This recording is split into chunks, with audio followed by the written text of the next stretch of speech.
सब लोग? उम्मीद करती हूँ कि सब ठीक ठाक होंगे। Welcome to Sidra foods and blogs. तो जी जनाब, आज मैं अगेन मज़ेदार सी रेसिपी के साथ आई हूँ, जो कि है बेसिकली मेरी पुप्पो की रेसिपी। तो मैंने सोचा आज आपके साथ शेयर किया जाए।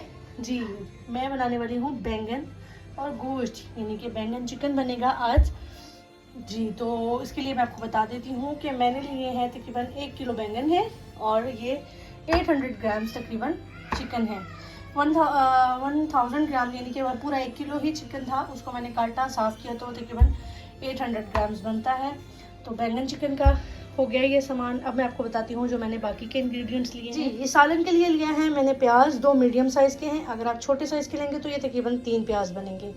लहसुन अदरक का पेस्ट और हरी मिर्चों का, जैसा कि हमेशा मेरे पास होता है मिक्सचर, ये तकरीबन 2.5 खाने के चमचे बनते हैं।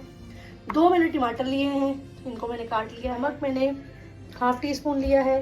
2 मैंने तकरीबन टीस्पून मिर्चों के हैं। ½ टी स्पून हल्दी है। काली मिर्च है बिल्कुल थोड़ी सी, ½ टी स्पून ही बनती है। ज़ीरा है, 2 टीस्पून। गरम मसाला है ½ टी स्पून और गार्निशिंग के लिए धनिया है। तो लेट्स स्टार्ट। जी, तो फ्लेम ऑन करेंगे। बिस्मिल्लाहिर्रहमानिर्रहीम। जी, तो फ्रेंड्स अब मैं इसके अंदर डालूंगी कुकिंग ऑयल, क्योंकि ½ कप से थोड़ा ज़्यादा है। और अब हम इसमें डालेंगे अनियंस। प्याज हम तकरीबन गोल्डन जैसे करते हैं खाने के लिए, इस तरह से करेंगे, लाइट गोल्डन ब्राउन से करेंगे। जी फ्रेंड्स, प्याज देखें अच्छे से गोल्डन हो गए हैं। अब मैं इसके अंदर ऐड कर रही हूँ लहसुन अदरक का पेस्ट और साथ में ही जीरा, और इसके साथ हम अब ऐड करते जाएंगे चिकन। अब मैं चिकन को थोड़ा इसमें गोल्डन करूँगी प्याज और लहसुन के साथ ही। जी फ्रेंड्स, मैं अब इसके अंदर नमक ऐड कर रही हूँ, क्योंकि नमक ऐड करने से जो चिकन है वो टूटता नहीं है। तो मैं थोड़ा सा नमक जो मैंने डालना था वो मैंने अब इसमें ऐड कर दिया है। जी फ्रेंड्स, ये देखें गोश्त जो है ये काफ़ी हद तक गोल्डन हो चुका है। और अब मैं इसके अंदर ऐड कर रही हूँ हल्दी पाउडर, लाल मिर्च का पाउडर, और अब मैं इसके अंदर ऐड कर दूँगी टमाटर,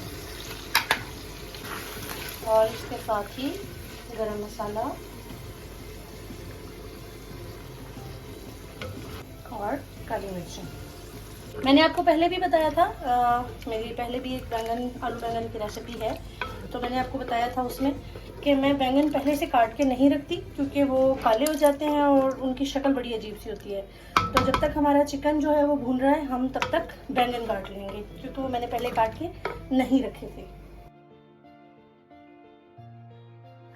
जी फ्रेंड्स, देखें चिकन माशाल्लाह ज़बरदस्त, इसकी तकरीबन 10 मिनट के करीब, 10 से 15 मिनट हो गए मुझे इसको भुनाई करते हुए। अब मैं इसके अंदर ऐड कर दूंगी बैंगन।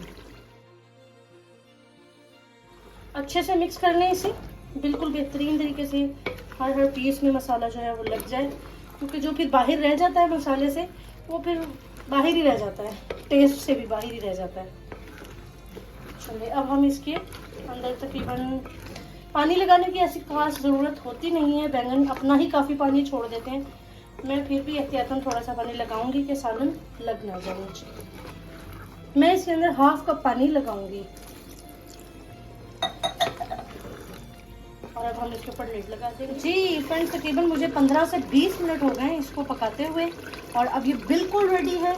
हल्का हल्का सा पानी है इसमें, लेकिन वो साथ साथ बन रहा है। मैंने इसके अंदर से ये 4 से 5 हरी मिर्चें तकरीबन डाली हैं, और गार्निशिंग के लिए जो मैंने हरा धनिया आपको बताया था वो ऐड कर दिया है। बहुत अच्छे से इसका ग्रीन कलर है, बहुत अच्छे से भुन चुका है। खुशबू, colour, each and everything is looking very awesome, बहुत अच्छा लग रहा है। तो चलिए अब मैं इसको सर्व करती हूँ और आपको इसको फाइनल दिखाती हूँ कि ये कैसा लग रहा है। जी, तो मज़ेदार से बैंगन और चिकन का सालन रेडी है। लिटरली मुझे तो देख देख के बहुत मज़ा आ रहा है, और अब इसके साथ गरम गरम रोटी बनाएंगे तो और भी मज़ा आ जाएगा। तो आपको ये सालन कैसा लगा, आपको ये रेसिपी कैसी लगी, मुझे ज़रूर बताइएगा, और अपना बहुत ख्याल रखिएगा। मेरे channel Sidra foods and blogs को सब्सक्राइब करें, शेयर करें, लाइक करें, कमेंट करके ज़रूर बताइएगा। अपना बहुत ख्याल रखिएगा। नेक्स्ट रेसिपी के साथ आती हूँ। अल्लाह हाफिज़।